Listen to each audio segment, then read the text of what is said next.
21 days of fasting prayers day 5. ఈరోజైతే Sunday కాబట్టి 5 o'clock church start అయిపోయింది. నేను చర్చ్లోకి వెళ్ళిపోయాను. వర్షిప్ అయితే స్టార్ట్ అయ్యింది. వర్షిప్ అయిపోయాక అన్న మెసేజ్ ప్రతిసారి దేవుని ముందు ఒక వ్యక్తి తగ్గించుకుంటాం. ఉపవాసం గురించి రాబోయే దినాల్లో కొంచెం బిట్స్ అండ్ పీసెస్ ధ్యానిద్దాం. కుటుంబం గురించి కూడా ధ్యానిద్దామని చెప్పాను. ఈవెన్ కుటుంబం గురించి కూడా బిట్స్ అండ్ పీసెస్ అయిపోయాడు. రేపు దినాన్ని తప్పకుండా ఫస్ట్ లాట్లో ఇస్తాను. మీరు గమనిస్తే 2 లాట్లు ఉన్నాయి. చూడాలంటే అపోస్తల కార్యాలు 11వ అధ్యాయంలో 2వ వచనం చూస్తే ఉపవాసం ఉన్నప్పుడు వారి దేవుని దగ్గరగా చేరుతాం. అండ్ ఉపవాసంలో చూసినప్పుడు చాలా మంది అడుగుతారు, ఆరాధిస్తాం అవసరమా, పాటలు అవసరమా, కీర్తిస్తాం అవసరమా, స్తుతిస్తాం అవసరమా, కేవలం ఉపవాసం ఉన్నాడు వాక్యం మీద వెళ్ళిపోవచ్చు కదా.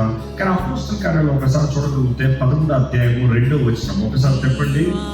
Acts chapter 13. ఉపవాస ప్రార్థన ద్వారా మాత్రమే ఈ దెయ్యాన్ని పాల్గొనగలుగుతామండి. అంటే కొన్ని కేటగిరీస్ ఆఫ్ దెయ్యాలు ఉన్నాయంట. అది నీవు ఉపవాసం అంటే ప్రార్థన చేస్తానని నీకు ఆ శక్తి ఉంటుంది. అంటే ఏం చెప్పదలుచుకుంటాడు ఈశ్వరుడు? ఉపవాస ప్రార్థన శక్తి జాగ్రత్త నువ్వు కలిగి ఉండాలి. ఈరోజు మన జీవితంలో ఉపవాసం లేకుండా తగ్గింపు లేదు. తగ్గింపుకి సాదృశ్యం నువ్వు ఉపవాసం ఉంటున్నావని. సో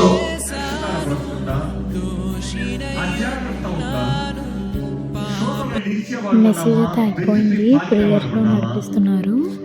దేవుని వాక్యం ఎరగని వారిగా అజ్ఞానంలో బ్రతుకుతూ అపవాది మనం దోచుకుంటూ అంటే ఇటు అటు తిరుగుతూ ఉన్నామా?